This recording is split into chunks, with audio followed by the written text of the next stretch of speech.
every chance you get. Hold on a second. Can I bead welcome back? So apparently over the weekend, well, while I was away, actually, I got messages of people saying, "Well, when you're not here, I don't listen." Come on now. Welcome back. You have to bring yourself back. I'm back, by the way. But of course, you can always enjoy radio whether I'm here or not. Well, maybe I guess it's something that I say that you'll fancy, and if I'm not here to say it, you don't think there's enough stimulation outside of you to keep you listening. Well, of course, I mean there are other things like news, current affairs, sports. Yeah, so I hope that you find something that fills the gaps inside of you. That's a good enough reason to stay with us when I'm not here. 34 minutes past 12. I'm expecting guests, and they're stalking traffic. He explains it, but I'm not sure I properly grapple with the extent to which this is really going to set us back in time. So this is me just giving you a heads up. We're going to go into another conversation, and I hope that in no time our guests will be here. He's been here before, Segun Adibaya, and he's bringing with him one with similar objective, or at least one other prophet in the wilderness crying out against what should be an awareness around genetically modified foods, and also a farmer. You want to be here for that conversation, for all the benefits it can afford you, plus maybe a quickening in your own awareness as to what you think you can do to support yourself, because half the time it's the information that you don't have that hinders you from making the best judgment or the best decision.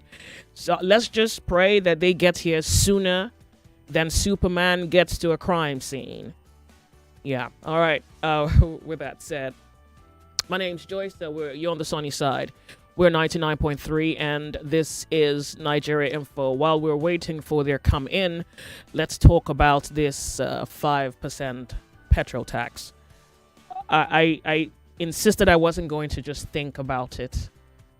Maybe also because I had some kind of prejudgment as to what the conversation could feel like. And I'm going to not prejudge all the outcomes. I'm just going to allow for you to tell me what you think about the situation. But first, I think worth looking at would be, we all remember subsidies gone. And the president had, at least he gave reasons, whether you justify them or not is another, kind of worm. But he gave reasons as to why subsidy needed to go. But I think what no Nigerian saw coming would be this 5% petrol tax that's soon to begin. And I just thought we should look at some of the things or some of the objectives, according to the government, that's been put to use. Some of the objectives, some of the winnings, some of the gains that have been achieved using the removal of subsidy, and then we'll open up the telephone lines and I'll have you speak on the matter. 99.3 Nigeria Info, you're on the sunny side. My name's Joyce. Don't go anywhere.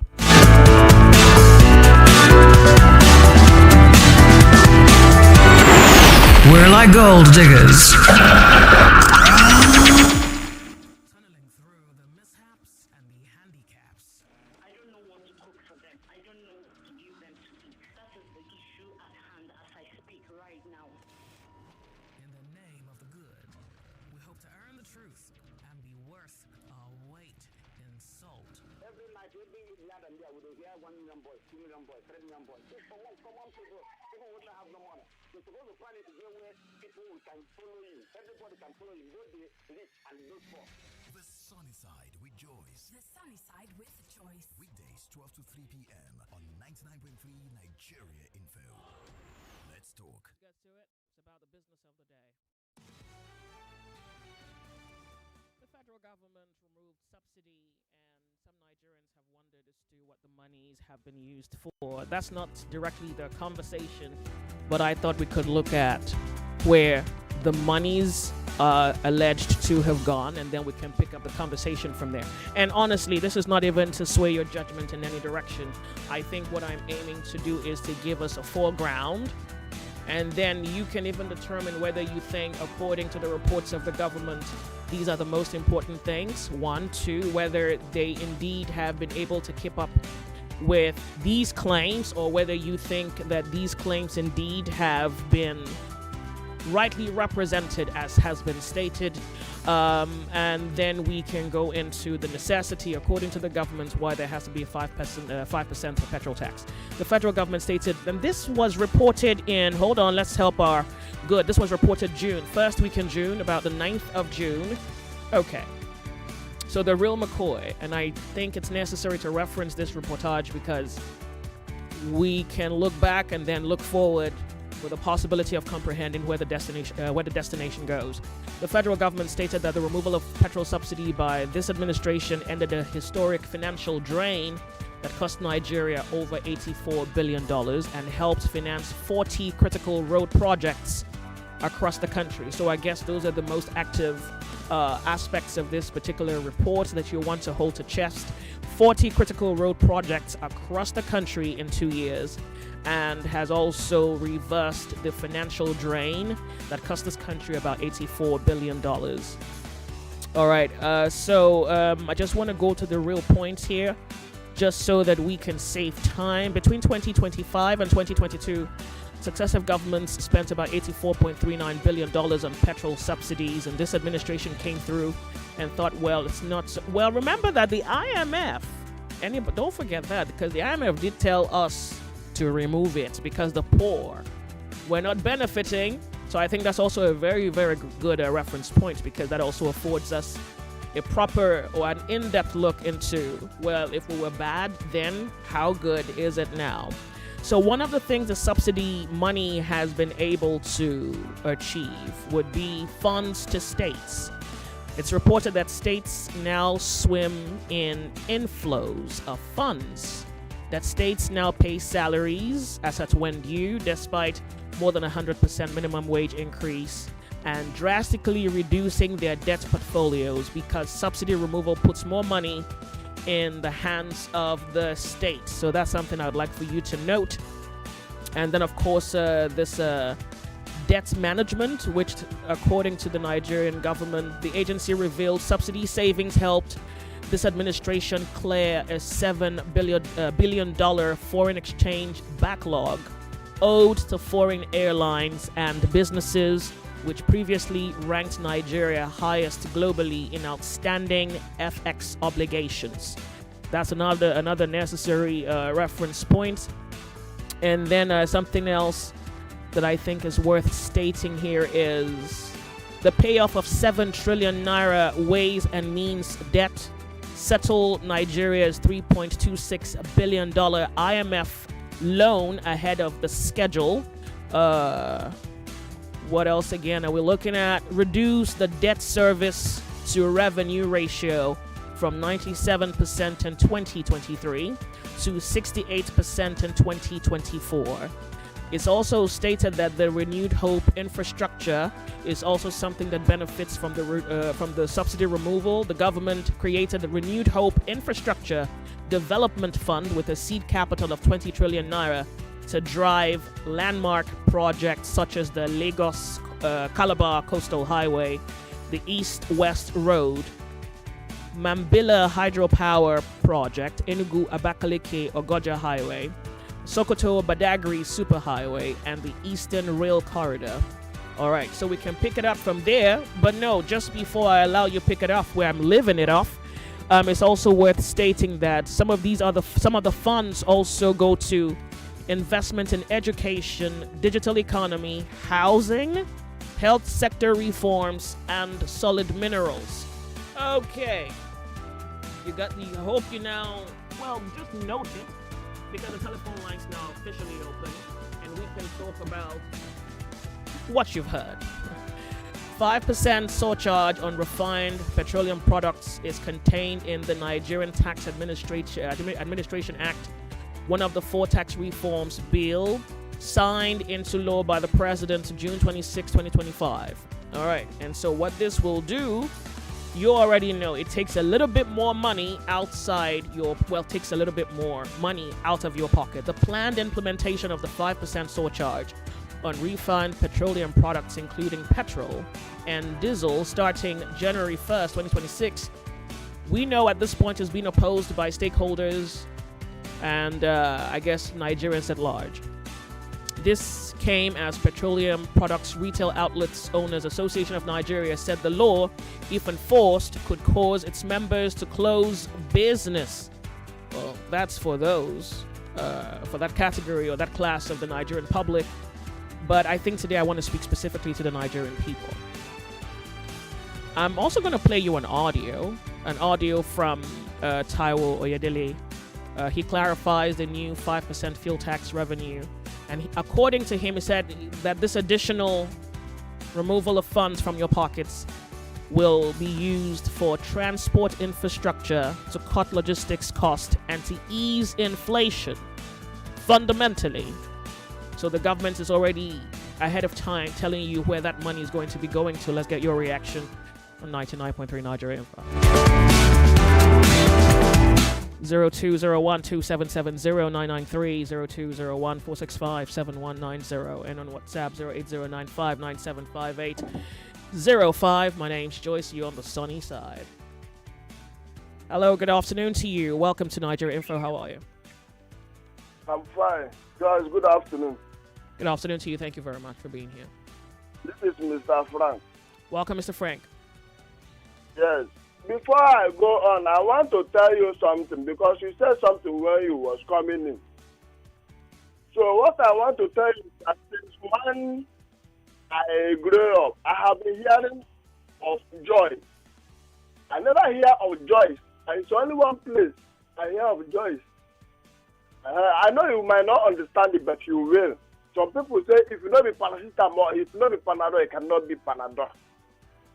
So I know you can understand me very clear now. So that is just by the way. All right. So for the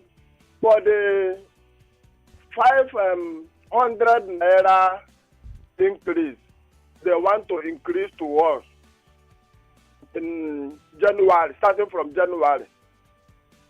I'm not going to speak much about it.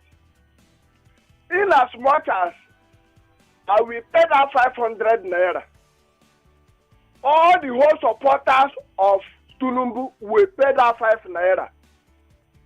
All the whole APC members will pay that 500 naira. There is no problem. Where there could have been a problem if they said that it's only me that will be paying it. Then I will have something to say.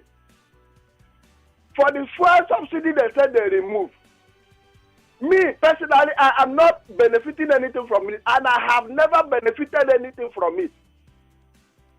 So if them, their own self, they are supporting them, and they are ready to support, let them continue. And I want to also tell another group of people, those group of people that used to collect Pinjabu Gari, and 1 derrick rice, and 5,000 naira to vote. Let them imagine this 500 naira now. Is it going to be for 10 liters or 20 liters when they go in 2027 to collect those Jabugari or 1,000 or 5,000? The blessing that this present government has a lot of way to collect that money back from them and put more increase. Is it clear for them now to know that those ones they collected, this is the tax now that they are paying for those ones they collected? That is where I am going to leave my comment this afternoon. Thank you very much. I want to appreciate you for being here. Thank you so much. Thank you for calling the sunny side. 99.3 Nigeria Info. So I want to saying, Joyce, please add CNG to this particular topic. What in heaven's name is this administration doing? Well, of course you can call me and talk about that, particularly how it affects you directly. The sunny side, good afternoon to you. Yeah, Joyce, good afternoon. Welcome. Tell us your name and you can go ahead. Welcome back. This is Chris. Welcome back. Sure. I'm so happy hearing your voice this afternoon. Thank you so much. I really do appreciate Thank you. enjoying your company. For me, I've said it. As far as this set of people running the affairs of this government, I have no soft landing for them. like the last caller said, those that, especially one from Amuwo Doctrine, when they remove subsidy, oh yes, they'll have enough money to take care of our health sector, to pay the lecturers, to build the infrastructure. Today, what are we hearing? This tax, petroleum tax, whatever they're going to do, like I always say, we all are in for it. And some people will call through jazz, not me. It's only Mr. Chris, you are in for it. Like my son asked as well. Hope they're not going to be selective in paying that tax. Well, I don't think that's the area of focus. I think the area of focus is what the government claims that they are doing with, one, the subsidy that's been removed already, and what they intend to do with this additional 5% that they're taking out of your pocket every time you buy petrol. Oh, this one I try by error. You know, I've said it. They can never get it right because that process that brought them in. There's one Najib that speak with the sheriff this morning. The man explained everything. The subsidy they remove, the way they go about it. But you still hear some people calling, oh, this man is the best. This man is, oh, he do this, he will do that. At the end, the masses are suffering. They are living in what is happening? It's not life. You see some of them, you say, who are they in Nigeria? But what is going on? People are supposed to talk are not talking. Well, you are supposed to speak. I mean, what's your take? No, Joe, my own will not work because, you know, people, you know, you get some set of people who will talk, for example, people like El-Rufai. Whenever that guy talk, Nigerians catch cold. El-Rufai. People like that.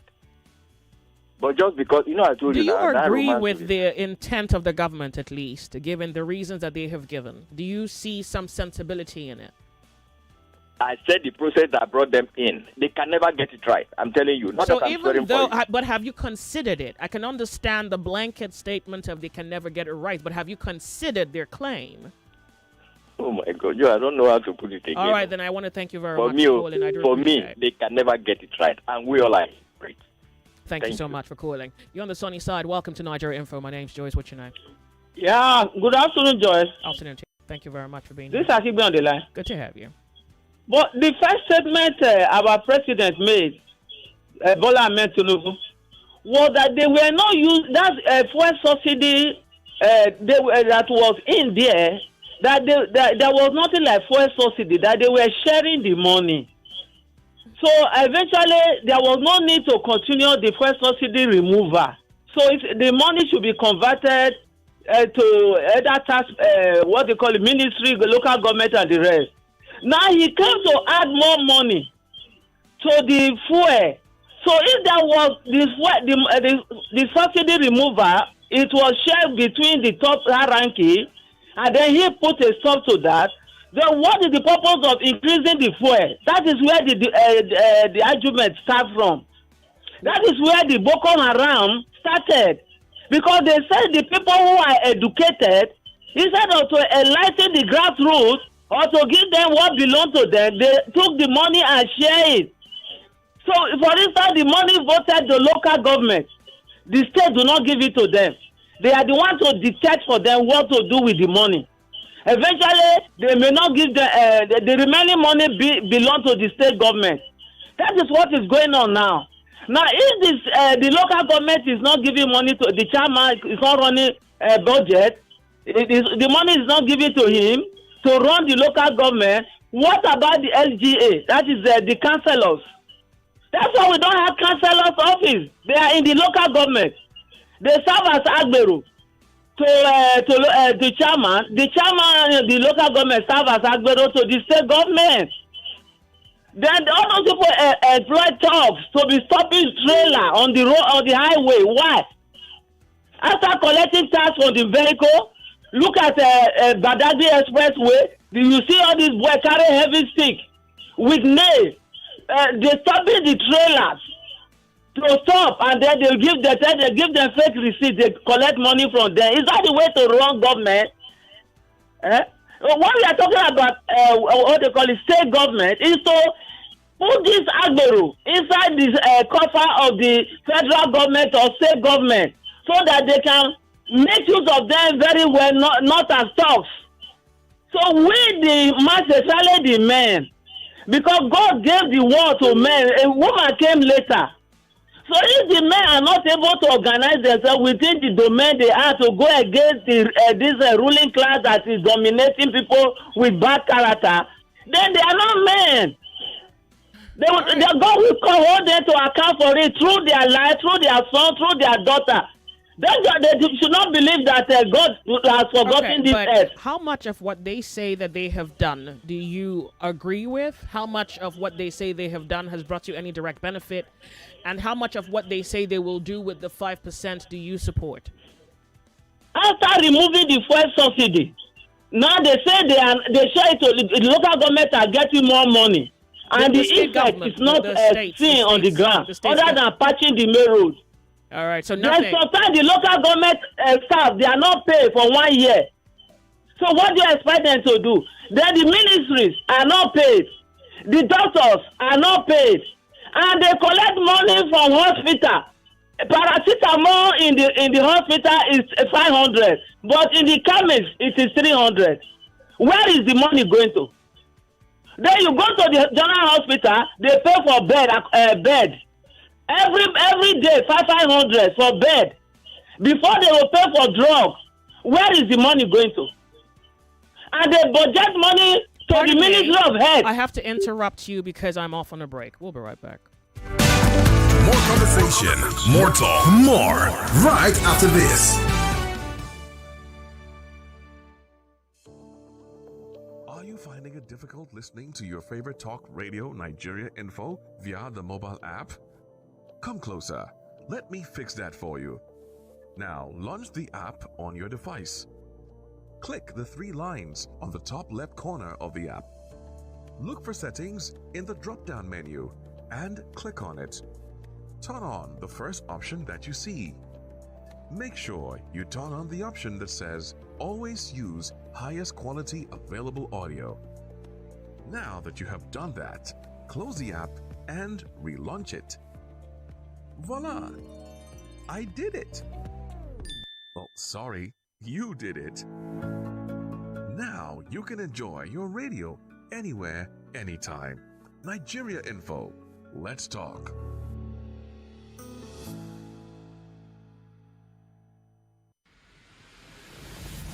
Attention, secondary schools in Lagos. Season 9 of the I Beg to Differ Secondary Schools Debate Tournament is coming this November. And this time, the battle for secondary schools with ultimate bragging right is officially on. Do you have what it takes to go head-to-head with the brightest young minds in Lagos? Can your school rise to the challenge and claim the crown? Then this is your moment. The I Beg to Differ Secondary Schools Debate is calling your school. Registration opens September 1 and closes September 30. Registration for the I Beg to Differ Season 9 is school-based, only for schools. So gather your team and secure your spot early. To register, visit www.nigeriainfo.fm. Click on the I Beg to Differ Debates banner on the homepage. Fill out the registration form and hit submit. I Beg to Differ, the Tournament of Champions.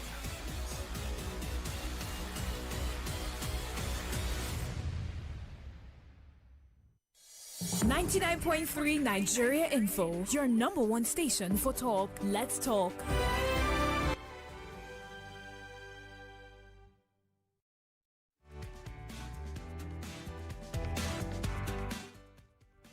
99.3 Nigeria Info, the sunny side. Welcome. My name's Joyce. We'll have a few more minutes before we touch down at 1 p.m. to bring to you the news update.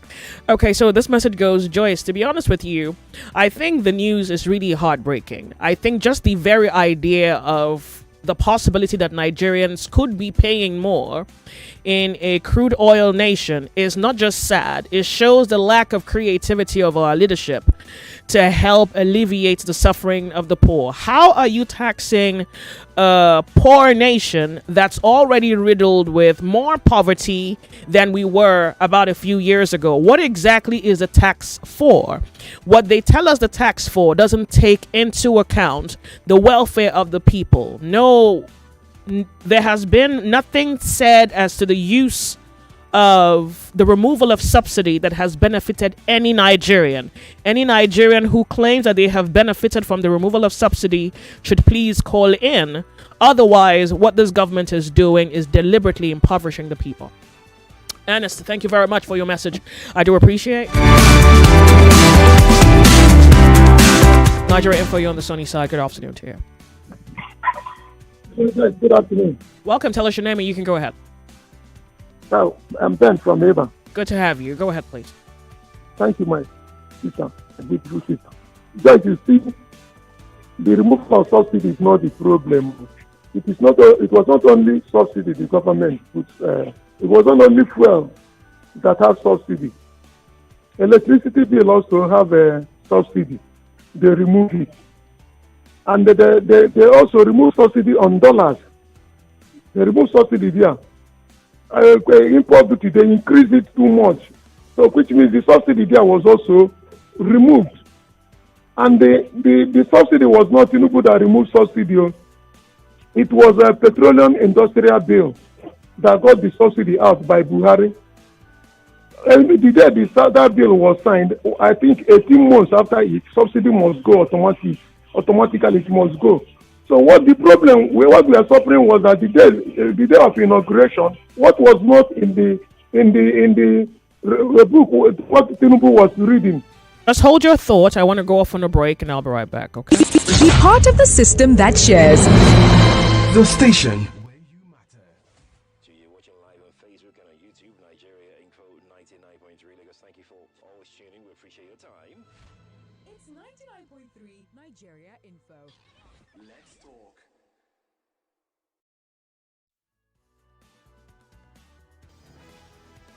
It's 1 o'clock. 1 o'clock. The news update on 99.3 Nigeria Info.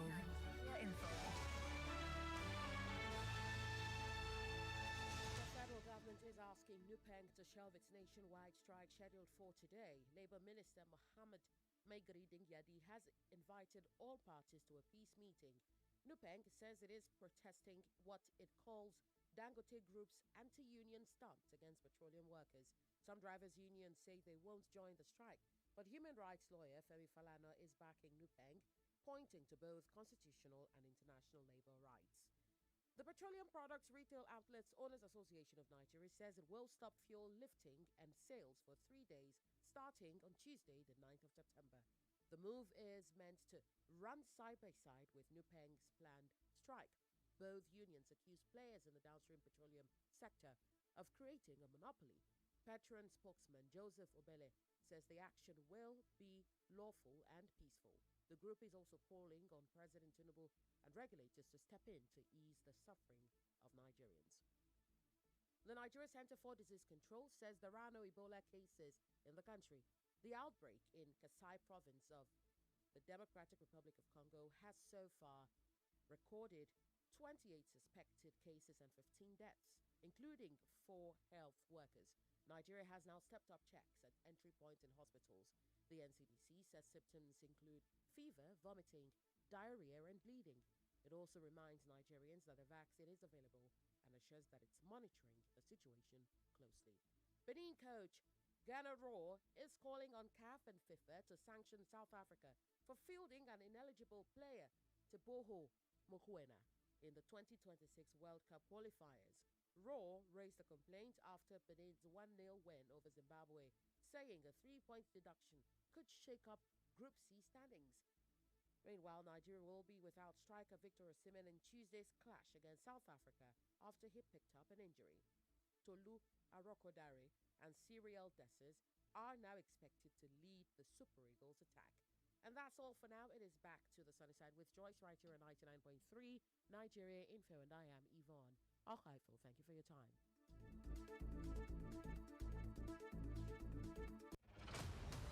If news is your quest, or gist your request, well, somewhere over your rainbows. Over your rainbow.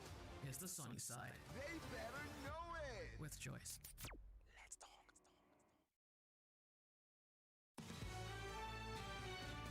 We're back. back, and we have a caller still on the line. I want to thank you so much for your patience. Yep, so you can pick it up where you left off. Yes, just so the report Tinubu was reading, subsidy is gone, was not there. But out of excitement, so immediately Tinubu said subsidy is gone. There was an echo, a trauma it sent. Filling stations, so the owners of filling stations begin to tell their managers, they have removed subsidy. In the seaport, people that got their container, they have removed subsidy, parking store, warehouse, industries, everywhere. In supermarket, they started changing prices.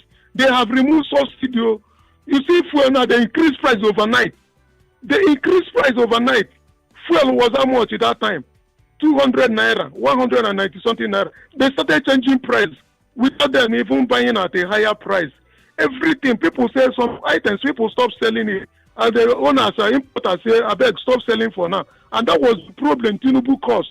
So when they are using subsidy to confuse us, it is not the removal of subsidy. We are suffering. It is high cost of things. Tinubu increased dollar. He increased everything. And all this more money you are saying, it doesn't make any change in the society. Because the money get to the governors, they convert it to dollars. EFCC chairman told us that it is politicians that convert this money and give it to Yahoo boys to buy cryptocurrency for them. And they launder it out of Nigeria.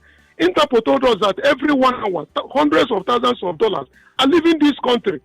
And when they go to overseas, they use it and buy property. That is what we are suffering. It is not subsidy. Concerning Dangote and the CNG tanks, refinery is Dangote's property. Fuel is refining. It's his own property. The tanker is what? It's for him. Nothing concern federal government or tankers. Them. They have regulated it now. These marketers can go and they import their own fuel from Malta, buy their use their own tanker and lift it. Dangote said, I want to buy tanker to lift his fuel. Why is it that people say they want to punish Nigerians because of it? Because they collect this fuel from depot and they smuggle it out of Nigeria. They export it to all the African countries.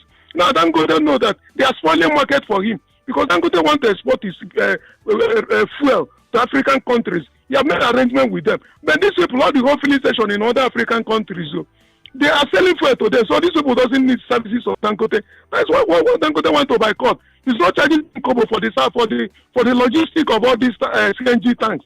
Immediately you pay for fuel, he will bring it to you no matter where your filling station is.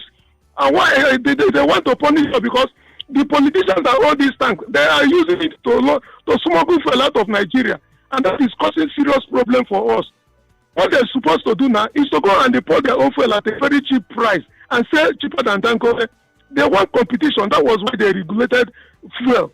So they should not be making all this type of noise they are making. If they want to go on strike, let them go on strike. Dangote will not change because the refinery he built with $20 billion. He is on. He wants to make profit. Thank you very much. He have now much. exported fuel to America. He wants to sell to African countries. Joy, God bless you. I'm Ben from Eba. 99.3 Nigeria Info. Thank you so much, Ben, for calling me. I do appreciate. This one says, miss you on radio. Welcome back. You're my cult hero. I'm what? Really? Yeah. Goke from Lekki says, Dear Joyce, the government has been lying and scamming us from day one. What are the positives from the fuel subsidy removal? What have we benefited from it? This is also one of their Ponzi scheme scams, but the difference is that they are forcing us to pay. Okay, so I'm wondering whether you have... I mean, it's necessary for you to even speak on what they intend to do with the 5% possible increment. So it's now being said that that's in the pipelines. For the government, it's a pipe dream. For the Nigerian, it's an additional burden to bear. But it sounds like the government is working on general development and they're doing what they think they can do in order to raise revenue to deal with the things that require funds. So it's now in your hands to determine what you consider beneficial or priority, which the government should focus on, rather than all the long tails of what they're doing, what they will do that you have not seen the benefits of. The Sunny Side, good afternoon to you. How are you? Good afternoon, Joyce.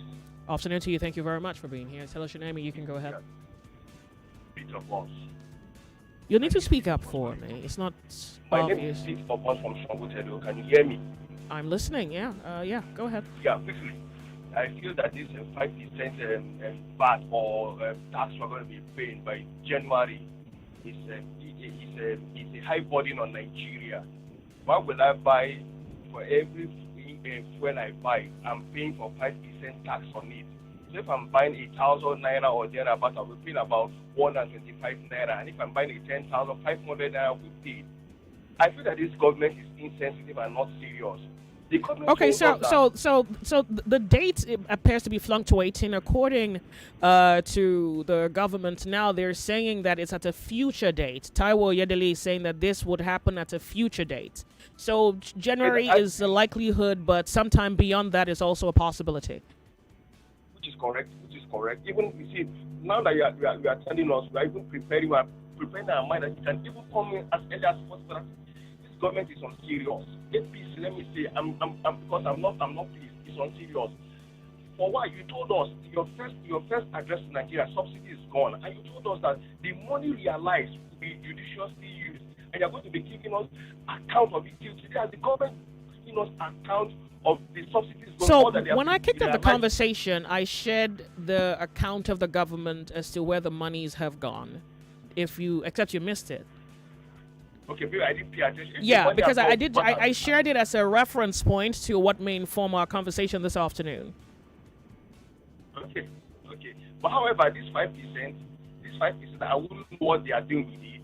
For me, this is my own take. I don't expect anybody to go with me. I feel that this 5% being deducted is as a result of the large borrowings that this government has been doing for us now Nigerians to use to pay back. You understand? So I just do not know. We are going to bear the brunt. The cost of liquid is going to be high. The cost of transportation is going to be high, and it's only the poor masses that are going to foot the bill for the government. That's the way I see it. Well, thank you very much for calling in. I do appreciate your view on this. Thank you. 99.3 Nigeria Info, the sunny side. Welcome to Nigeria Info. Good afternoon, Joyce. Afternoon to you. Tell us your name and you can go ahead. It's Emmanuel. I'm speaking to you from Ekpe. Good to have you. I've always respected Mr. Taiwo Yedele, for his views, his tax reform approach, and everything. But I think I disagree with this angle they are coming from. You need to speak up for me so I can hear you, okay? Yeah. You have to be honest with Nigerians in every single thing that is supposed to happen in the tax reform, from the beginning. Because it's as if this just crept in from nowhere. Oh, no. It didn't creep in from nowhere. Apparently, it's been in the law, so they're only just enforcing it, rather. According to him, he says it's always been in the law, but just wasn't enforced. So they are now choosing to enforce it. But then again, I think maybe what you're aiming for in that regard would be when it was implemented or when it was made law, the price of petrol most certainly could have been different from what the price of petrol and the cost of living now is. And so is it necessary to implement it now that income hasn't risen? There is not much job creation. At least it's not obvious. The standard of living pretty much has tanked or maybe has faced a deeper depression. And so taxing what exactly? The reason I say so was that I've only been hearing about this news for probably the past 2 weeks or a week and a half or so. Now, we are oil-producing country. We own the oil.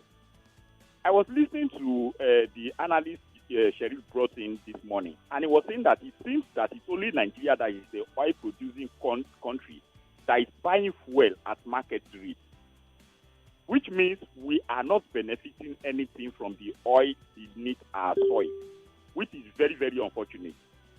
There are other ways, Nigeria can make money. Multiple ways. We have the resources, the mineral resources that it seems nobody is even talking about the Ministry of Mineral. That's how the government was able to grow their bottom line. They also are making money from other sectors. That's how you've heard about this administration brag about how much they've been able to make. They make money from custom. No, so I'm saying to you that that's not the only place where they have made money. But it's the major place. When people who are doing clearing and forwarding, from the port, are speaking, you always hear what they say. So one thing I want to tell the government is that Nigerians are already in pain, and you even add more pain when you are systematically coming in, with taxes, that they were never aware of. Because yes, it might be in the law, but it wasn't glaring to Nigerians. Just like this tax, that was, I think, abolished when they said if you withdraw some amount of money, from the CBN that tax banks and so on. So they should be honest with Nigeria. Honesty is what we need at this point. And again, the government should take into cognizance that Nigeria... Hold on a second. When you say honesty in what specific area? I say they should be forward. They should create enlightenment, to Nigerians from the beginning. That this is where we want to generate money from. And if Nigeria disagree, then they should follow the voice of the majority. And no. So you mean that they should seek the consent of Nigerians before they implement a law? Yes. Oh. And again, Nigerians need to benefit from the minerals beneath our soil.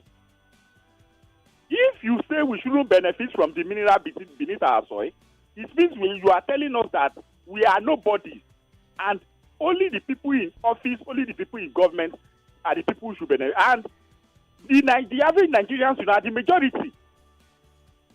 So they should take into cognizance of this, because we can't have these minerals and then we don't benefit anything from them. Thank you, Joyce. All right. 99.3 Nigeria Info, the sunny side. Now, the federal government says that they made a significant increase in revenue generation, 40.5% surge in revenue following the first 8 months of 2025. And it came from non-oil revenue collections. Yeah, I needed to say that because the last caller was pretty much attributing most of the revenue, I guess he said customs. So, non-oil revenue, I guess every drop makes up the ocean, right? Yeah, so the Nigeria's fiscal performance from January to August of 2025 saw a total collection reach a record 20.59 trillion naira, surpassing 14.6 trillion collected during the same period in 2024. So non-oil revenue pretty much did help the pockets of Nigeria. But now, if you think about how much this country has claimed that they have saved from subsidy, the claims where they say they have put the monies into, one wonders the necessity of the additional tax whenever this future date will be on the lives of Nigerians. It does quite appear that the reality on ground, the figures of on paper, and how Nigerians get to benefit from the entire scheme appears to have no bearing one to the other. We're talking on Nigeria Info. The sunny side, good to have you here. What's your name? Joyce, this is Godwin from Mota. Tell us your name. Tell us your name. Joyce, this is a 5% tax. There was a day that I raised this issue way back on Morning Crossfire with Kofi when open mic. When this issue of this 5% come out, they said that they have already signed the bill, that they are going to look into it before 1st of January, before they implement it. But one thing I do ask is that what are the work of the legislation? Are we paying them for sitting, laughing, dancing, and making noise allowance, that they don't look at what they are doing? Or is it that this government, they just want to kill the masses by taxing and taxing and taxing? Because I see no reason that this government, the way I'm looking at it, because I keep on saying that if we think that we have seen the worst of this government, we are just joking. Because when this tax reform come out, they all shift our attention into the way of the North are going to be the one to enjoy it. No, it's going to be the South that will favor. It's the North that will suffer it. They sugarcane every one of us. They remove our attention without we even looking at the main things that is inside the tax reform. After when they now sign it to law, they now say that that they want to now come and look into it so that they will find a way to edit it. To remove it. So one thing is that what were they doing at the first place before they signed into law? Or just that they did not see what they signed. or the just like maybe though there's a say that said that if you want to hide something from a black man, you put it inside the book. What are we paying them for? How can you tax somebody? You remove subsidy, and this government are making a hell lot of money. There's money in this country. In this country, these people are making money, and they are killing us. And in the detriment of them remove it from us. We haven't seen anything. On January, when the full implementation of this tax will go on, that is when we are going to see a lot of things that these people are taxing us. This is too much. You are killing the massive. What did you want? You want to start? This government want to start taxing us for air, for oxygen. What did they want? Thank you, Joyce. Thank you very much for calling. We're going to go to Skype, WhatsApp. Good afternoon to you. Welcome, WhatsApp call. Hello, good afternoon. Good afternoon, Joyce. Afternoon to you. My name is Sam. Welcome, Sam. Yeah.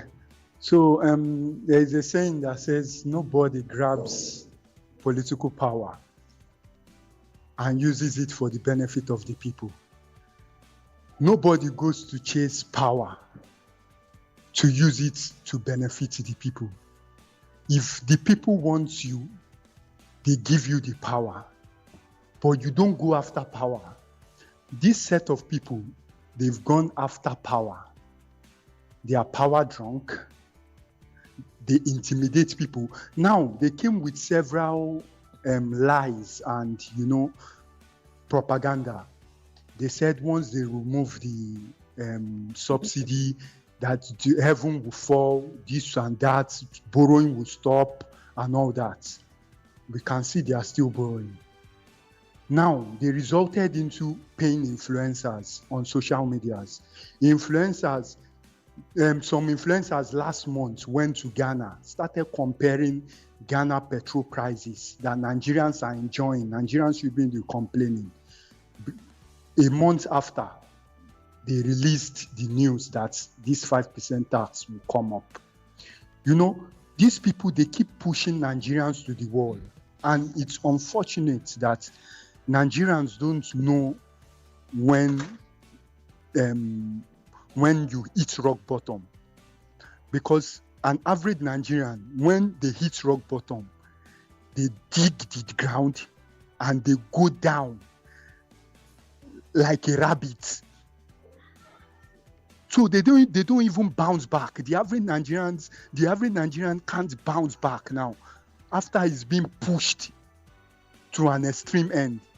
So it's just unfortunate that these people are the luckiest people on earth to be able to rule the people that have been victimized. Nigerians have been victimized. Nigerians are like I usually say, Nigerians are like, when you bring like these people that go to the village and bring housemaid right from a young age and intimidate that child won't be able to speak for himself anymore. Nigerians have been bastardized. Nigerians have been intimidated to the fact that when the government wants to tar a road, you see them celebrating and clapping. This money is not for those individuals. It's actually for them, but they clap and it's unfortunate. I don't know how you cope, Joyce. I don't know how you cope. I once asked you that instead of us talking about this government, let's just start talking about something meaningful and educational. I don't know how you sleep because you come in every day talking about this wicked set of people who travel to other countries, who go to Sena climbs and see how things are being done, all their children school in these Sena climbs, and they refuse to do anything to the educational sector, to the health sector. Well, so I mean, pardon me, you've called them wicked. Yes. I want to highlight what that is an understatement. That is an understatement because that is the least adjective I can find to describe this set of people now. They have said they are vampires. They've told us what they've done with subsidy removed and what they will be doing in the future. So it's not certain anymore that it would be January. It could be before, it may be after. We're just now told by the Taiwo Oyedele that it's going to be a future date. So they make a reason for what this money will, or at least they give reasons for what this money will be used for. Do you suggest that they don't need to further tax the people in order to achieve their objectives, or do you see why they may need to tax the people in order to achieve these objectives? See, Joyce, Joyce, what this man knows how to do best is to squeeze the hell out of people. I'm in my early 30s. And I know how Lagos was before this man became the governor of Lagos State. There was sanity in Lagos. After this man became governor of Lagos State, all these hoodlums started coming in. Now you can see what is happening in Abuja. Though. I mean, No, it's true. It's true. But When they've you always go back been here. I mean, we're at least, if nothing, you remember living in Lagos for the longest time. It's not new. Yes, it is. So you Joyce. can't put it on his election. Nobody. Before this man came into being the governor of Lagos State, there was nowhere in Lagos bus stop will you see grown-up men holding cane, putting on uniform, collecting money from conductors. Joyce, I can put it to you anywhere. Okay, so can we speak? I can put it to you anywhere. This man now, that is what he knows how to do best. He taxes people. Excuse me. He taxes. Can we speak? Okay, on, I'm listening. Can we speak on the policy and not the character of the person? There is no policy here, Joyce. There is no policy. Everything here is fallacies. They are just selling us. They are just what they are doing to us is like they are selling us. I don't know imitations. Okay, they are selling us ideas that will never come to pass. I want to go off on a break, and I thank you so much for calling. Really, I do appreciate it. All right. More news and information coming up. We'll be back in a moment.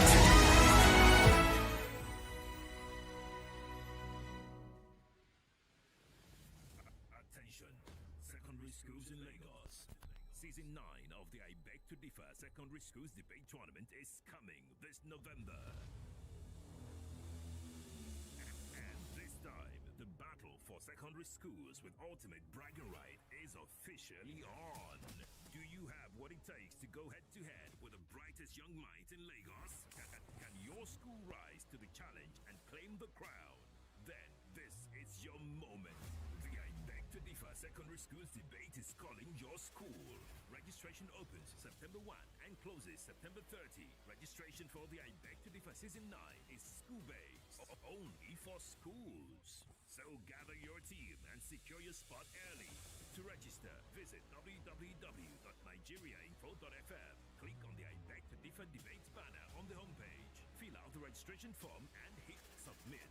I Beg to Differ, the tournament of champions.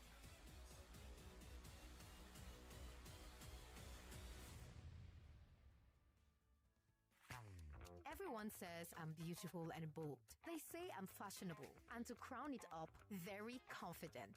And my secret is... People say I'm good looking, funny, hardworking, and to crown it up, very confident. And my secret is... So whether in the office or at home, in the streets or on the dance floor, anytime, any day, I never lose my confidence. And the secret to my confidence is Wazobia perfume. Absolutely. Wazobia perfume gives the authenticity and long-lasting fragrance all day. That's my secret confidence. Wazobia perfume is available in body spray. Also available in supermarkets and markets near you. Wazobia perfume, the correct scent.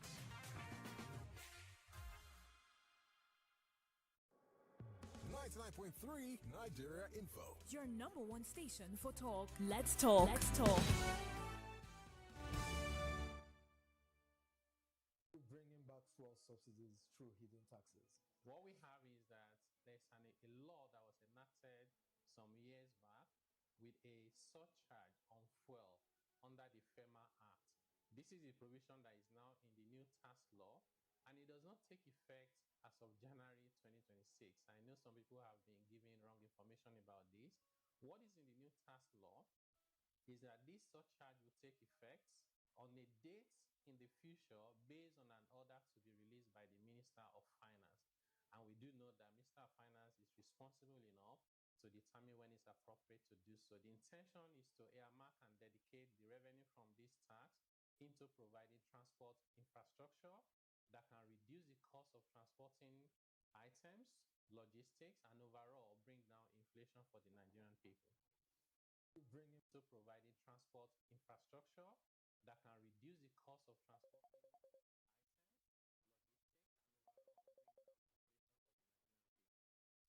All right, so you just heard the voice of Taiwo Oyedele speaking on this future date, not necessarily January the 1st, but whenever that time comes, um, this would happen, and he's told you what the monies will be used for. The Sunny Side, we're 99.3. This is Nigeria Info. I'm going to go back to the telephone lines to get a few more commentary on this particular issue before we segue into something else. Nigeria Info, good afternoon to you. Good afternoon, Joyce. Thank you for being here. You tell us your name and you go ahead. My name is Robert. Calling you from Apapa. Good to have you. Go ahead. Joyce, let me quote Punch. Ted. Can you hear me? Go ahead. I'm with you. Okay, Ted, September 2025. Headline, Punch, 2025 revenue target met. No more borrowing, Tinubu. Then 5th, 2 days later, 5th September 2025. Headline, Punch. Federal government seek fresh $1.75 billion World Bank loan. After 2 days, you understand? These are the same people that said they have met this year revenue target and no more borrowing. Only to come back in 2 days and said the federal government need a fresh loan of 1.75 billion naira dollar loan from the World Bank. When they remove subsidy, they said the money will be used for infrastructure. Up to today, we only know of that Calabar, Lagos, something, the coastal road. Then the money they are borrowing from the World Bank is still infrastructure. They remove the policy they say they are running, this APC government. We cannot tell on the life of anybody. Like me now, I am hungry. I believe most Nigerians also are hungry. You are running a policy that cannot reflect on the life of the people. Only God knows the type of policy you are running. The subsidy you remove, you are still planning again to tax Nigerians on oil of 5% next year. The one you just will listen to now from Izito Yedele Abi, what is his name? I don't know the kind of government that APC is running. Maybe they are just there maybe to squeeze us, to squeeze blood from our body. I don't know. So let us continue to watch how this policy will materialize in our life. Thank you very much. Thank you very much for calling. This one goes, I have CNG vehicle and after buying gas, it ends up running down after 30 minutes. This one says, Joyce, we need to add CNG to this conversation. What exactly is this government doing? Or are we blind? 99.3 Nigeria Info, the Sunny Side. This is Olakunle. He says, it's crystal clear that the federal government made revenue outside crude oil by overtaxing the masses, ranging from electricity, overbilling ministries, and sector given the quarterly target to make revenue from the masses. It's quite unfortunate that this set of politicians or political leaders are not favorable to the collective ambition of the Nigerian people. Okay, so I'm going to speak to a few more people. My guests are in the studio, and I really haven't a lot of time with them. So I'll probably just speak to 2 more people, and then we wrap this up. It's a moving story. The future dates may even be here tomorrow. And maybe we'll never see that day. But if it comes, best believe that the conversation certainly will make a comeback. Nigeria Info, you on the Sunny Side. Sorry, I lost your make it back. Hello, good afternoon to you. My name's Joyce. Welcome. What's your name? Good afternoon. Thank you for being here. Tell us your name. Go ahead. It's Lafoye. Go ahead. I'm going to be sincere with you. You have to speak up for me because it's not... Can you hear me now? Better, thank you. Okay. I said I am very happy with what is going on in Nigeria. Yes. The last caller said something like some people are hungry. I thank God I'm not one of them. I'm not hungry. I like the way it's going. At least, second to the last caller said something. He said, anytime they push Nigeria to the wall, we break the wall, they push us to another wall, we break it. Let it continue this way. Some people are still going to vote for this party. Next, coming for the next election. Me, I'm very happy. Understand? We Nigerians, and we cannot do anything anymore. I can see that, yes, we love what's going on. If we don't love what's going on anymore, nobody will tell anybody to come out, to shut down Senate House. Everywhere will be shut down. But let it continue this way. In fact, let them increase everything over 200%. I will never be hungry. Me and my family will never be hungry. Let it continue this way. The best president. Continue. 99.3 Nigeria Info, the Sunny Side. So I think when you say shut down, you mean hit the streets and protest. It's necessary that you remember that we're not in support of violence, and would like to remind you of that. The Sunny Side, good afternoon to you. You've been my final caller. Welcome. Tell me your name and you go ahead. God bless you. My name is Pastor White. Go ahead. Yeah. I don't know why Nigerians are disturbing themselves. If government makes any pronouncement, this is democracy.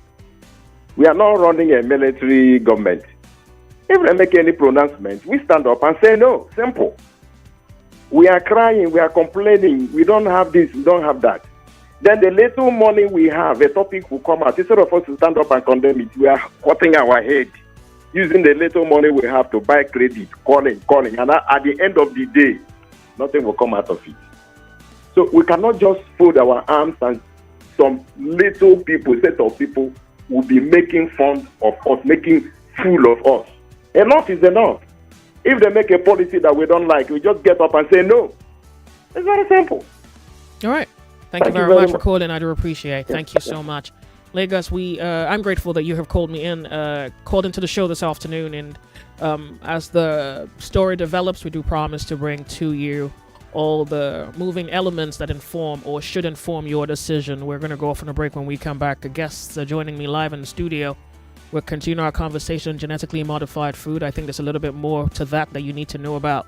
And it's good to hear it from people who are out of field to tell you what they found, discoveries, their arguments for or against this new kind of genetic. Well, I think primarily it is genetic, but I also think that psychologically there is social engineering that's ongoing, and it's touching every aspect of the human well-being. So, but for today, we're just touching on the food, and I hope you get to enjoy it. I think you would. Shagun is here. We'll be right back. We're like gold diggers. Tunneling through the mishaps and the handicaps. I don't know what to cook for them. I don't know what to give them to eat. That is the issue at hand as I speak right now. In the name of the good, we hope to earn the truth and be worth our weight in salt. Every night, every land and there, we will hear 1 million boys, 2 million boys, 3 million boys. Just for one people, people wouldn't have no money. You're supposed to plan it to go where people can follow you. Everybody can follow you. Both the rich and those poor. The Sunny Side with Joyce. The Sunny Side with Joyce. Weekdays 12 to 3 p.m. on 99.3 Nigeria Info. Let's talk.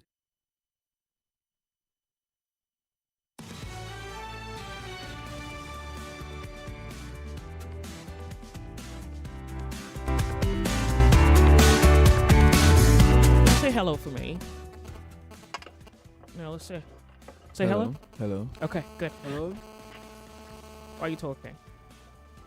99.3 Nigeria Info, the Sunny Side. I want my guests to introduce themselves. I'm going to begin from Shagun. I guess now you probably... Well, if you didn't,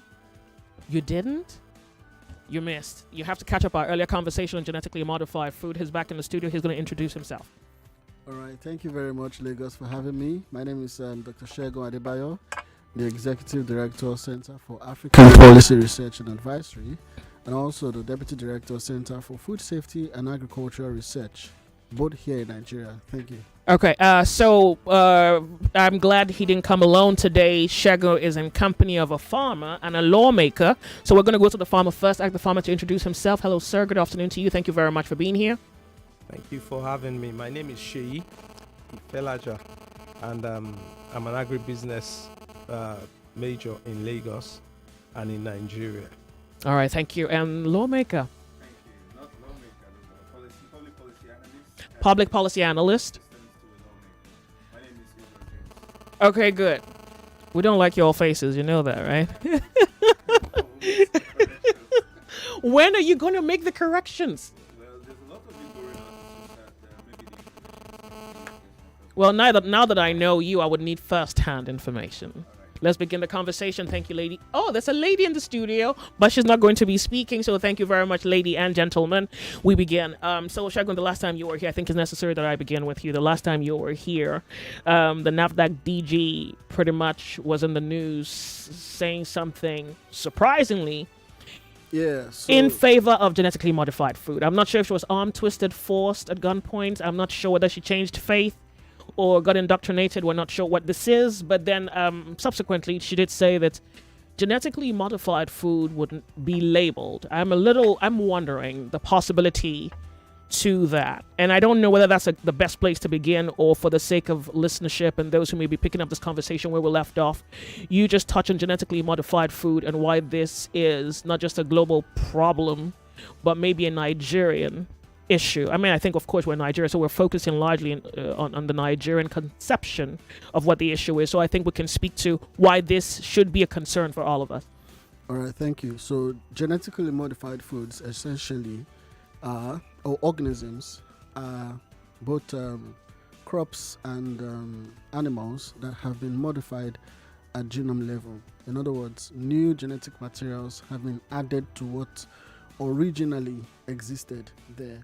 And of course, there's been a lot of conversation on it in social media amongst policymakers from the government and also globally. And why it's a big conversation here in Nigeria is because it has come home to us. And we have seen the Director General of NAFDAC tell us that genetically modified foods are safe. We have seen the DG of the NPMA also come out to tell us that Nigeria needs genetically modified foods to attain food security. And there are global concerns with genetically modified foods in terms of the safety, in terms of gene contamination, because you find that the genetically modified crops sterilize your natural crops, and they are patented technology. They belong to organizations that are protected by law. So you find that you're eating patented food and there's a lot of control with it, and there are big conversations around it, both here in Nigeria and abroad. And the safety of genetically modified foods is a big conversation because there is currently no known risk assessment scientific study to prove that it's healthy for human consumption. These are not naturally occurring food, and they look like naturally occurring food. They look like your regular food, but they are not. And we have seen lots and lots and lots of concerns from environmentalists, from scientists, professors on this conversation. And that's geneticists. Yes, even from geneticists, molecular biologists, professors, and which are personal friends to me. We can bring them to the studio to talk to Nigerians. I would also. love that. Definitely. When they're in town, I'll bring them over. And it's a big conversation because they also enable the consistent and persistent use of chemicals.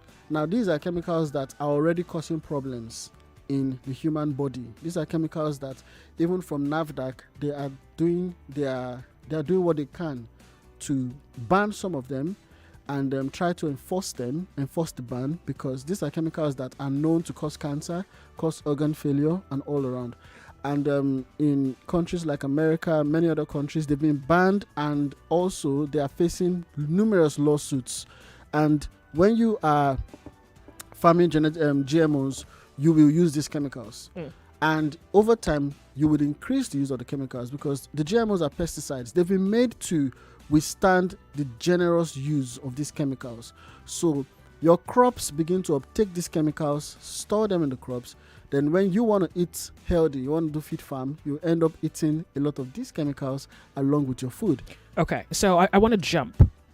Can we, given what we know as to the Nigerian food supply chain, is it possible to properly label genetically modified food? It's impossible.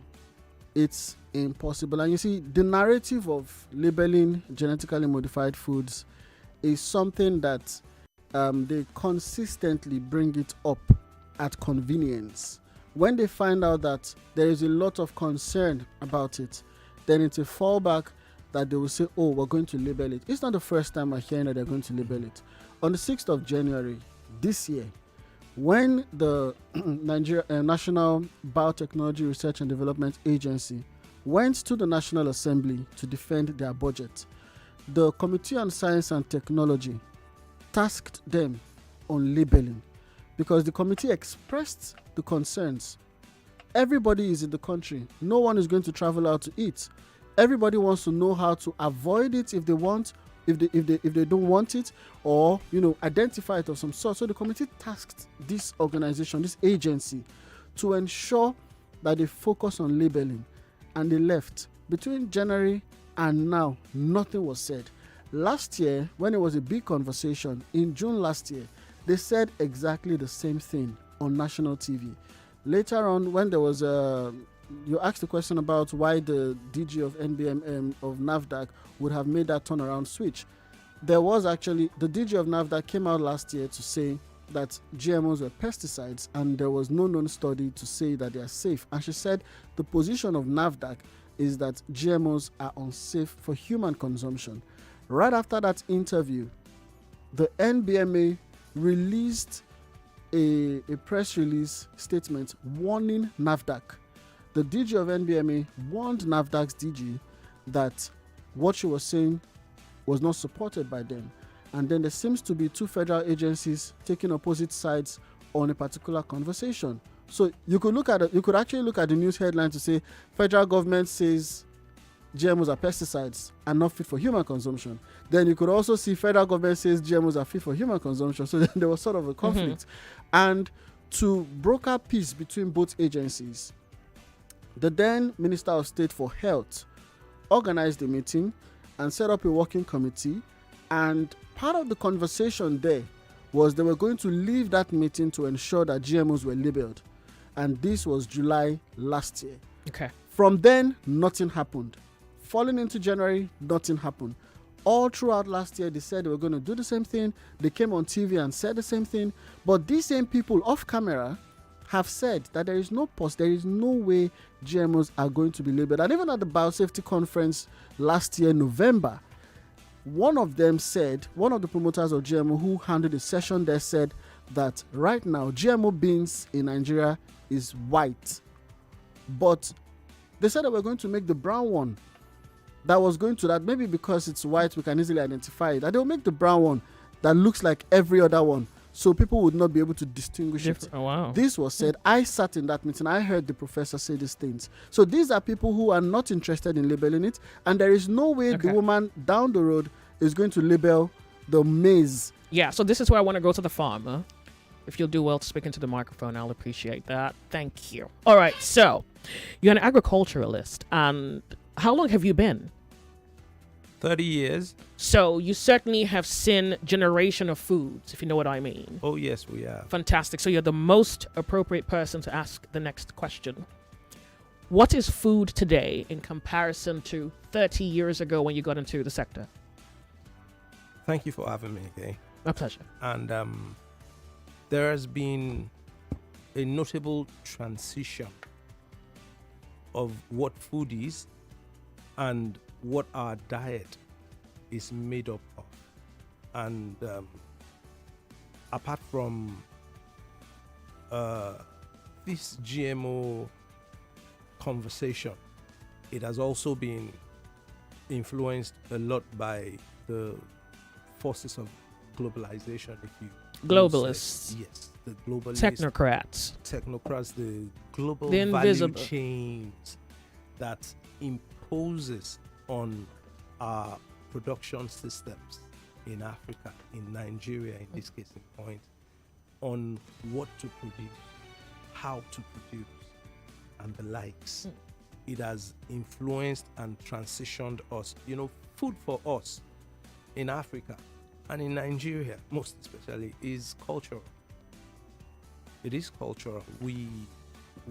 And our food served us as medicine. Right now, it is the other way around. I would like to back up a little to Dr. Shegun's conversation on whether labeling or not is an issue. It is not about, we need to change that narrative and arrest it. It is not about labeling. How do you label the wrong stuff to look like the right one? GMO. So the supposition is that because it's genetically modified, which is what happens around the world, is that they tell you contains genetically modified food, or contains or is genetically modified, and then they'll tell you this is organic. Joyce, it is not food anymore. The moment it is genetically modified. Okay. The NAFDAC director was right in the first instance. It is pesticide. So what was food then? And so in the process of food, what has changed in the process? I think I need the people to come, particularly non-farmers like myself, to understand processes that have been altered, and as such, because of the altering, we are now forced to see food, or we should see food differently. Because I think now you're saying that food is pesticide. So before now it wasn't. So we're speaking to a change in character, in process. We're speaking to what is not quite seed in comparison to what seed used to be. What it used to be. So I'll let you pick it up from there. What food? Okay. Case in point, let's use one. He mentioned beans, cowpea. You have bacteria in the soil that are responsible for maintaining fauna and fauna life. The ecosystem. The ecosystem in the soil. And one of such bacteria, like the one in BT cotton case, is responsible for controlling the multiplication of some pests that attack the cotton crop. Genetic modification in the sense of BT cotton was to take from that bacteria an active ingredient that made it function like a pesticide to kill pests that attack cotton or any crop in that environment. They took that active ingredient, then put it in cotton, in the DNA, in the gene sequence of the cotton seed, such that when the cotton is grown, it becomes its own pesticides, as it were.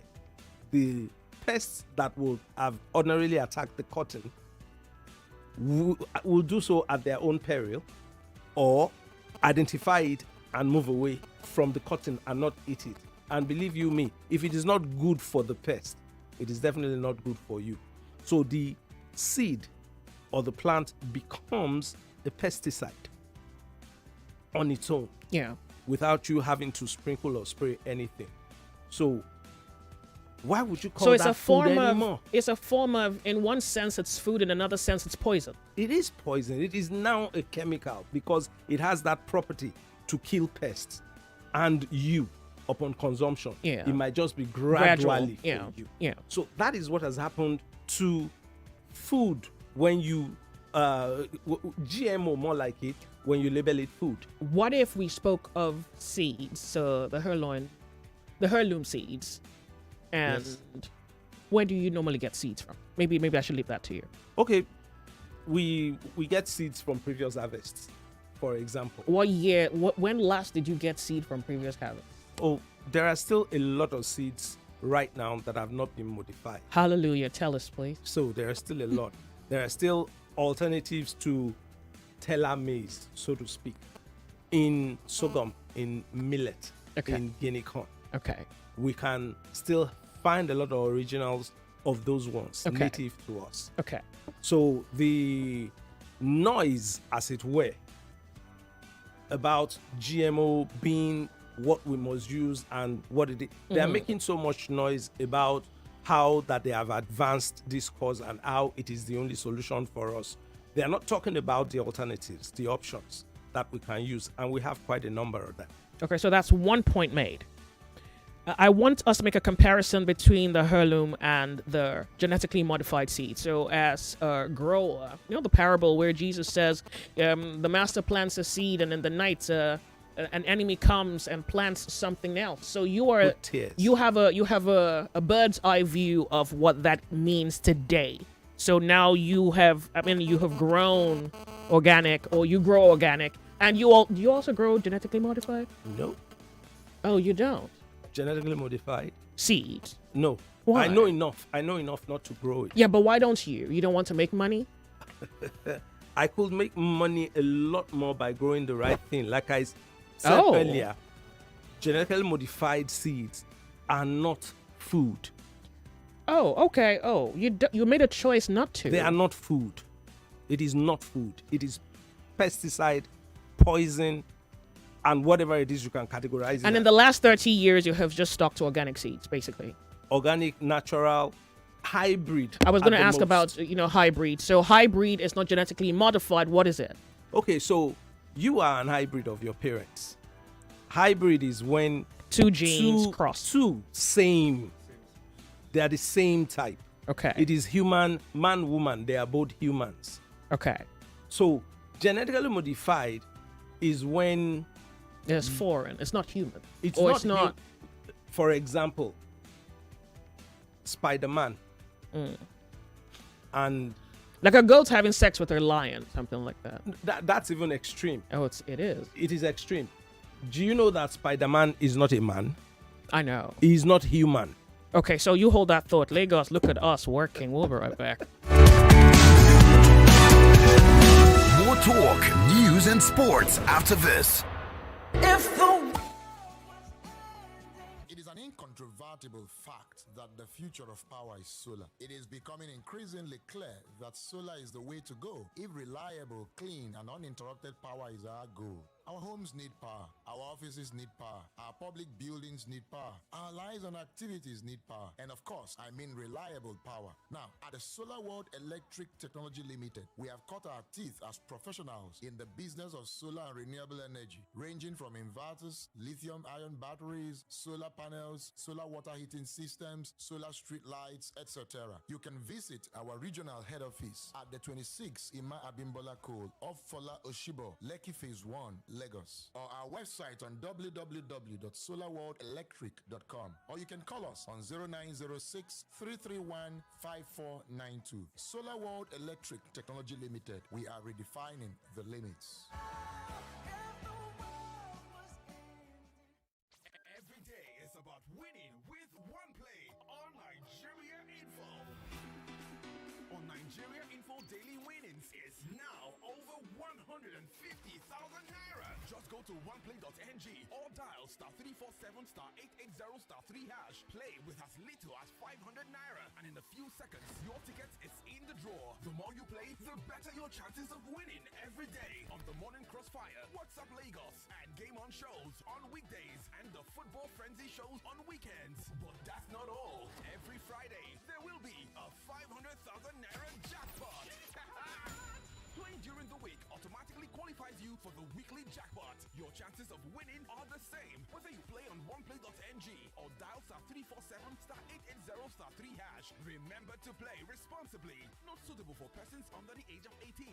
OnePlay is a registered trademark under Lasho Trading Services Limited, licensed by the Lagos State Lotteries and Gaming Commission.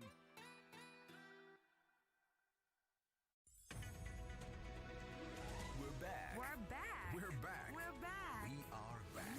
We're back on 99.3 Nigeria Info.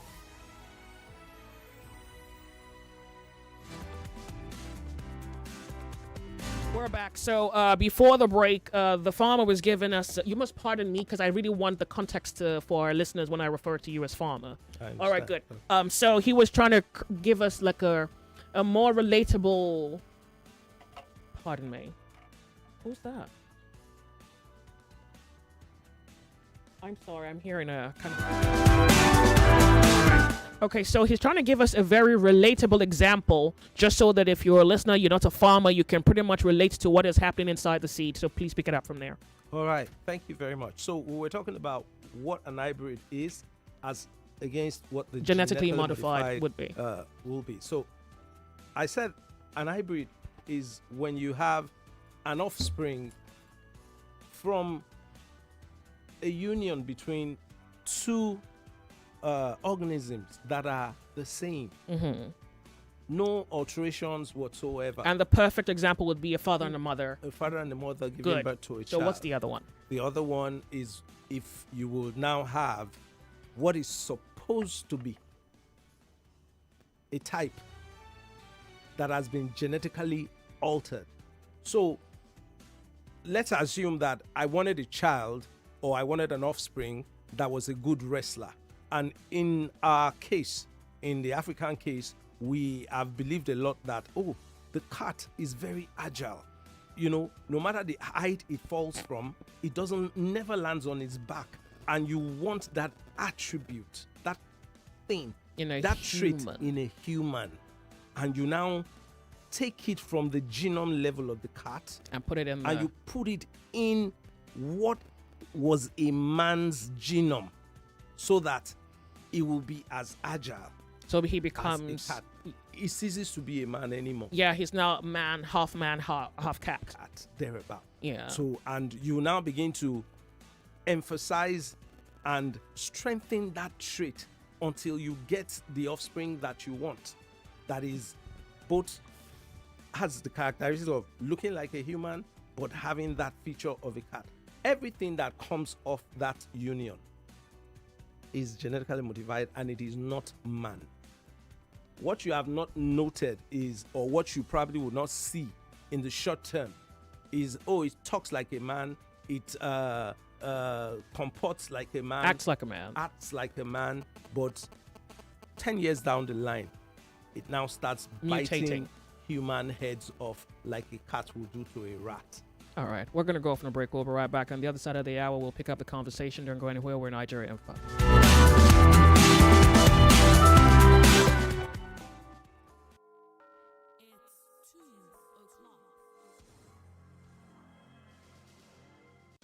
headline news on 99.3 Nigeria Info.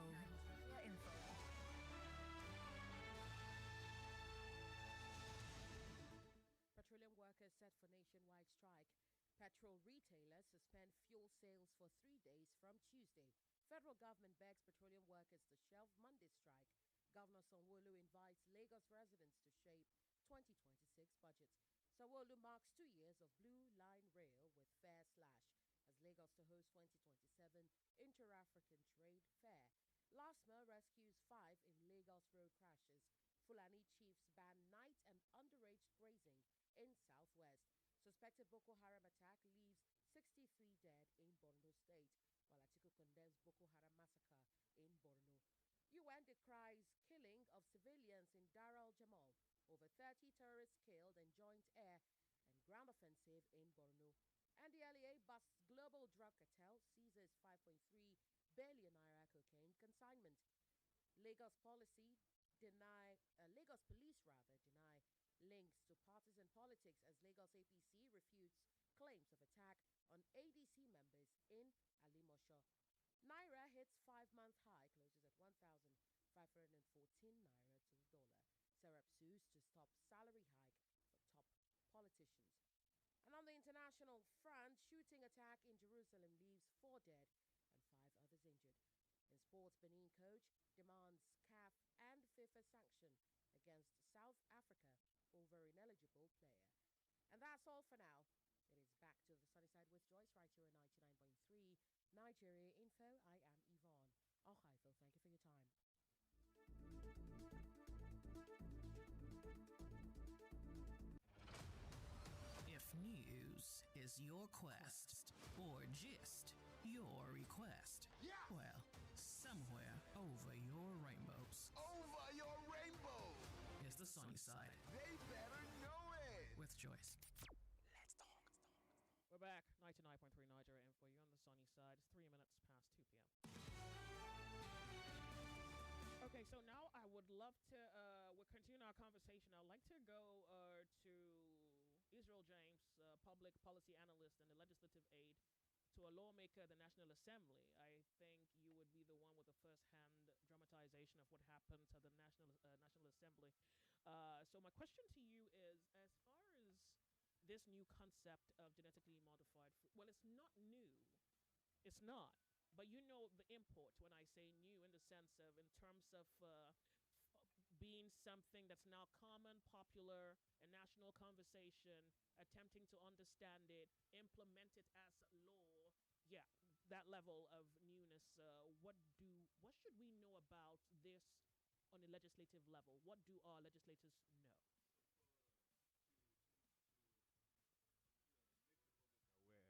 Aware more specifically what this is, it's a challenge to our security, it's a challenge to our sovereignty as a country.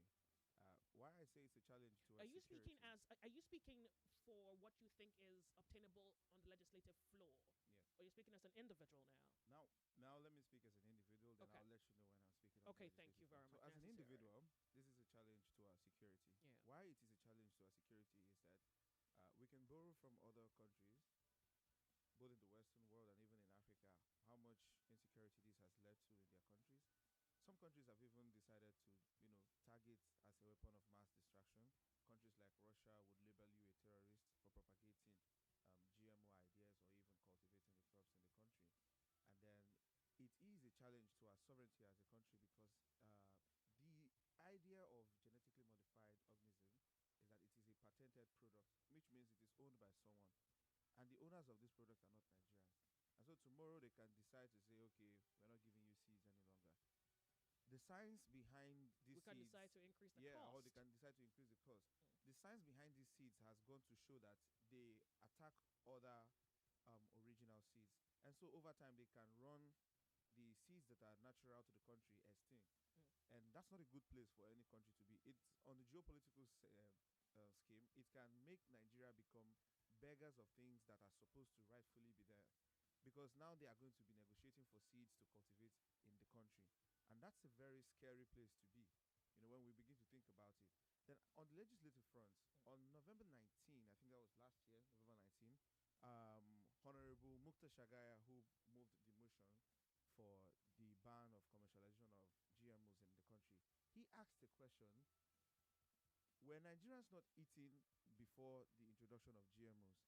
And then one of the propagators of GMOs in the country stood up to say it is better to eat GMOs and die than to not eat GMOs. And that was a very critical call. And that brings me back to my individual stance on the topic, that it is an issue of national security.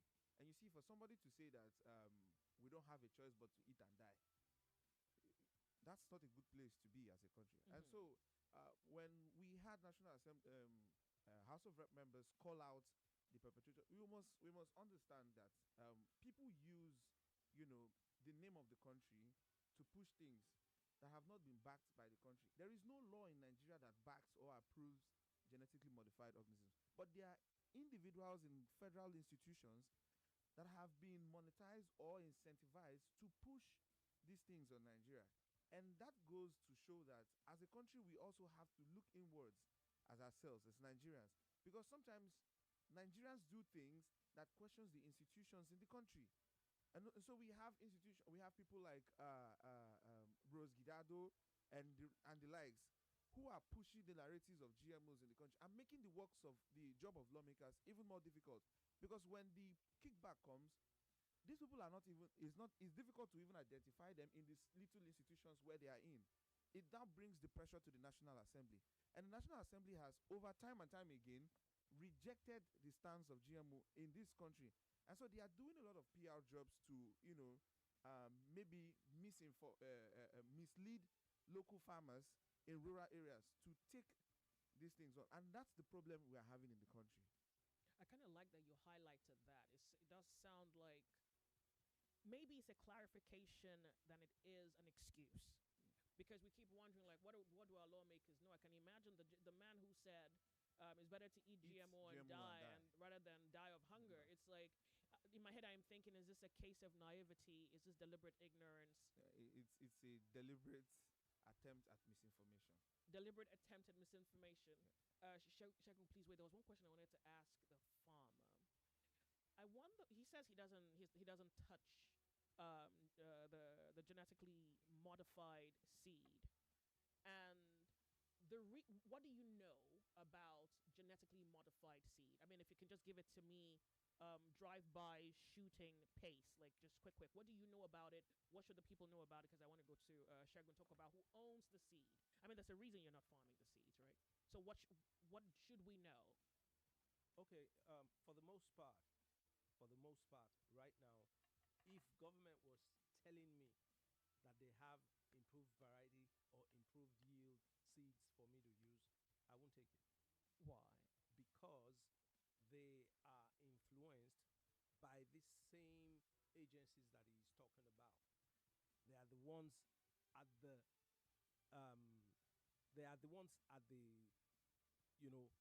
The hem of affairs. the hem of affairs. The doorkeepers. The doorkeepers. Thank you. So this is not informed by any environmental factor. Okay, so not any environmental factors per se. Because really, what we have is more of insecurity. commercial. This is more political in a sense. Yes, is it that is. What you're, okay. It is. Okay. It is, and we can even tell in the farming ecosystem, we can see the attacks. We can see the spate of insecurity all around our farming regions. The top farming states are under attack. The farmers are in the IDP camps. And you now come out and tell us what we need is improved variety of seeds. Creating a problem. And so manufacturing a solution. It was designed to be like that. Yeah. You put us in the position where we can't be on the farm, and you now come out and tell us to take GMO seeds so that we can improve seeds. Because if they cared enough, I think the better question would be, how can we help you fix your problem? So we have insecurity. Okay, so we're going to fix insecurity. But nobody's fixing it, so they're offering you a solution that doesn't quite fix your problem. And I asked them, is it that your seeds are also bandit proof? Oh, good question. Are they bandit proof? You mean I have to grow your seeds for the bandits to leave me alone? Okay, so is it accurate when people say that they buy the seeds? You say you get seeds from your last harvest. Yes, and we have farmers that sell those kind of seeds, the heirloom seeds. Oh, okay. Yes, we have our farmers, even though, like I said, most of them are in IDP camps now. Okay. Wow. So they've taken the fight to that level to make sure that that structure is distorted. Wow. That we're not able to get.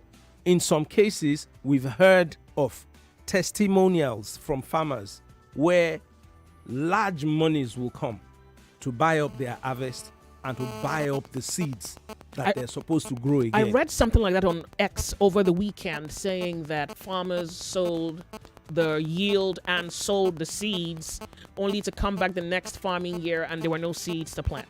Yes, it's happening. Oh. It's happening right now in Nigeria. Did you hear of a law in Kenya where they say it prohibits, the law prohibits informal sharing or exchanging or selling of uncertified seeds? Have you heard that? It's happening. It's in Nigeria. It's a plant variety. All three of you are saying it is in Nigeria. The Plant Variety Protection Act of 2021. 2021. Same it was law, passed. actually. It's here already. 2021. This is Nightmare on Elm Street at this point. Part Okay. 5. Part 5. Okay, so Shagun, you wanted to share a thought, but I think we need to go into who owns the seed real quick. So you share your thought, and then you pick up the next question. So who are the owners of the seeds? And I guess we need to look into their background, because who they are, maybe it's like the devil being in the detail. Yeah. So the owners of the seeds, I mean, it's from the name.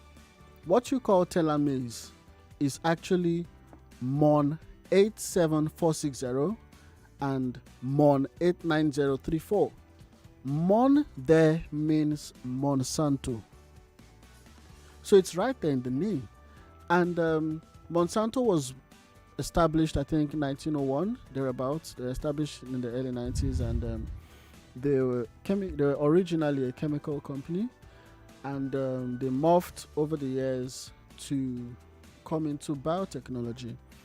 And they were bought by another company called Bayer in 2016. The deal was perfected in 2018, and they were sold for $66.6 billion, $66 billion thereabout. And Monsanto has been very notorious, even as a chemical company, for producing chemicals that they are aware actually are harmful when ingested by humans. In fact, there's a video that came out about 7 days ago, about a week ago now, on Monsanto. It's hitting almost 7 million views on the internet. That video goes into the history of Monsanto, their history through the years. There's a very interesting story in 1949 where Monsanto just discovered, I think, 2,4-D, which is even a very toxic and banned chemical in many countries. 2,4-D was used by the Vietnamese during the war. In fact, it was called Agent Orange. It was used in it was used along with 2,4,5-T. Now, these are very toxic chemicals, and they're even in our farms here in Nigeria today. Wow. Yeah. So 2,4-D has at that time one of Monsanto. Everything was going fine until one of Monsanto's facilities exploded. It exploded due to the chemicals in it, and they said the workers were looking at the fumes. You know, it had this black smoke that went up, and then the particles from the smoke began to fall on the workers.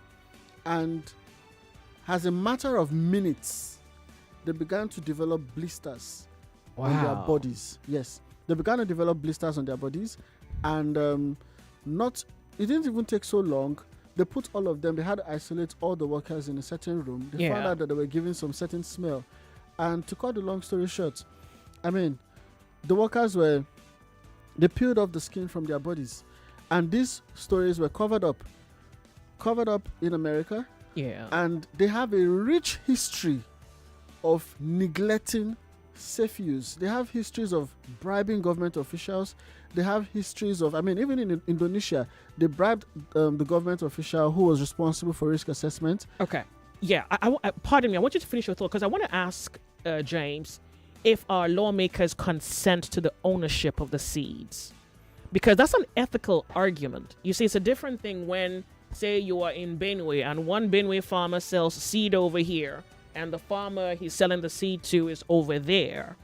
Do the Nigerian government, on a legislative level, ethically consent to the food we eat being owned by foreigners? I really hate to interrupt you, but the more you speak, the more I realize that nobody's making an ethical argument for. It's a different thing if you wear Gucci and it's owned by Gucci. So you can decide to not wear Gucci and wear Ferragamo. You can wear Armani. You can decide not to. So the ethical problem here is of choice, where choice practically is eliminated. So I want you to wrap it up, because you're picking it up next. Please. Right. So you look at Monsanto being very, very elaborately profiled, to the point that when Bayer bought Monsanto, Bayer's stock dropped from 93 euro per share. It dropped all the way down to 27, 28, because Monsanto were notoriously profiled in the media for being very for lots of unethical practices. Yeah. And this same Monsanto set up Monsanto Agriculture Nigeria Limited, a company based here in Nigeria that was very instrumental working with the Open Forum for Agricultural Biotechnologists in lobbying the NBMA Act of 2015 that played a major role in the approving of genetically modified foods here in Nigeria. So you find Monsanto's footprints even here in Nigeria with their own organization here in Nigeria, and they are the primary owners of the seeds that we are currently using as GMOs, and these are conversations that are not public. Good. So I want you to please pick it up from there. What is happening? Okay. I mean, if there's any conscience left in the room, I want to hear it. So the issue of food is not particular to any class or any group of people. It's a general thing. And when you see the lawmakers in Nigeria, these are people who represent constituencies and senatorial districts. And so they are most times always at home. So they understand the implications of this thing. I told you, check November 19th, 2024. What was the stance of the National Assembly on this issue? And so, you see, we have 3 tiers of government. Agencies are not under the National Assembly. But this was the stand of the National Assembly on the November 19th, 2024. They kicked against the commercialization of GMOs in this country, pending further investigation. Now, that investigation is now the task of the NBME and other subject matter professionals within the country to go and carry out the risk assessment. And from the public hearing, we heard from some of the top professors and key professors in the country said that we do not have an ISO certified laboratory that can carry out that research in this country. And as such, it raised the concern.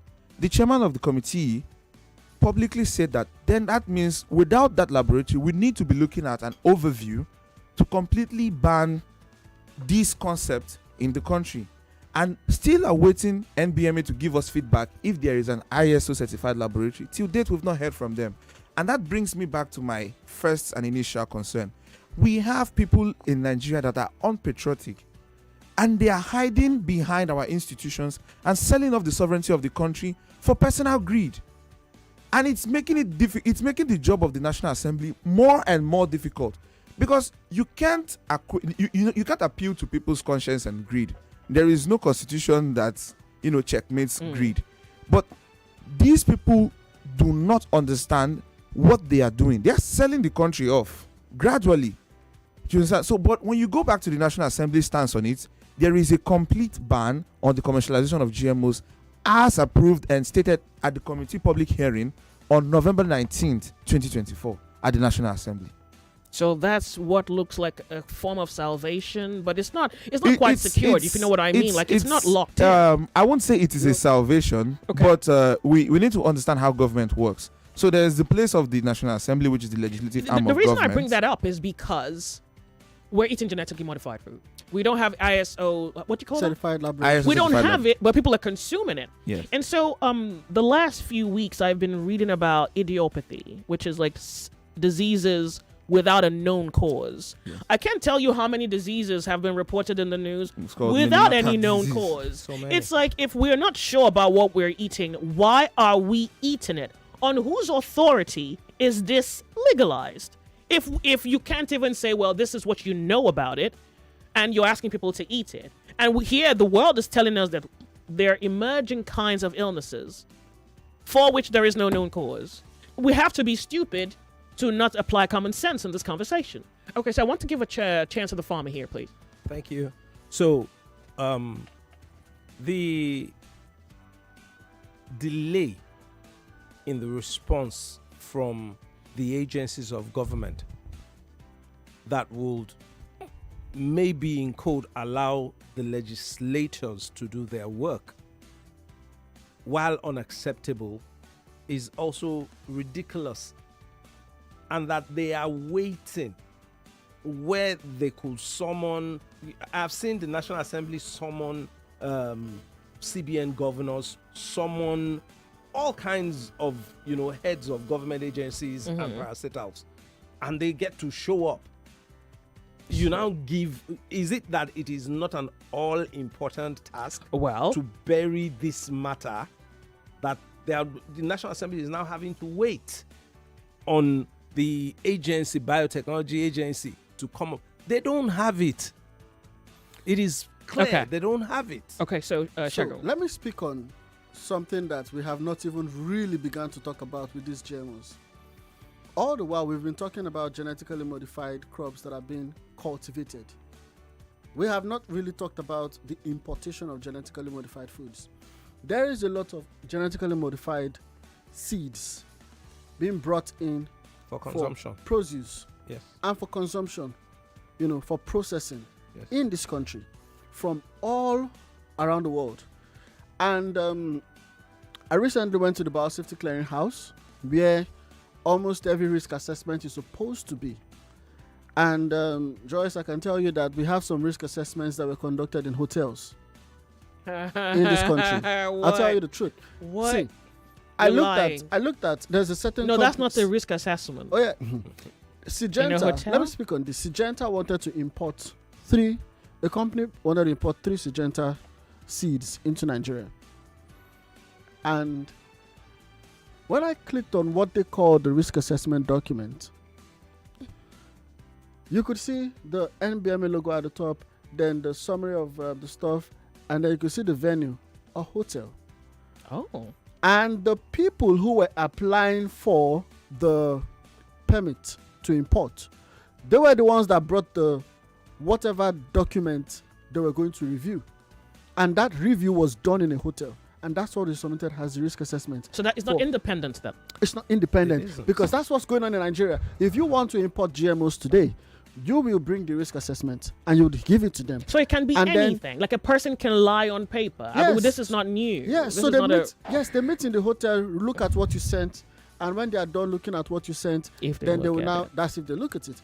And that means there is no independent study. This is for what is being imported now. I didn't even begin to talk about the cultivation part. So if, and guess what, in some of the risk assessments, so-called risk assessments that they conducted that were reviewed in the hotel, it was even concluded that these things are not, there is no extensive study for the safety of these things, yet companies were given licenses to import these things into the country. Now, if these things that were imported for only maybe for processing are now being planted, who is checking? If to even review a risk assessment is as porous as that, who will now go for a post-market validation or a post-market review to be sure that they are not planting what was approved for only importation? Who is doing that? So you look at a big... I must interrupt you here. Lagos, we're going to go off on a break. We're going to be back. Do not go anywhere. Shagun speaking, and hopefully you can draw something out of what he's saying. We'll be right back. Nigeria Info. We'll be right back. Are you finding it difficult listening to your favorite talk radio, Nigeria Info, via the mobile app? Come closer. Let me fix that for you. Now, launch the app on your device. Click the 3 lines on the top left corner of the app. Look for settings in the drop-down menu. 99.3 Nigeria Info. We are more than just radio. Subscribe to our YouTube channel at Nigeria Info FM. Check us out on Facebook at Nigeria Info 99.3. Follow us on Twitter at Nigeria Info FM and on Instagram at Nigeria Info FM Lagos for live updates as it happens. 99.3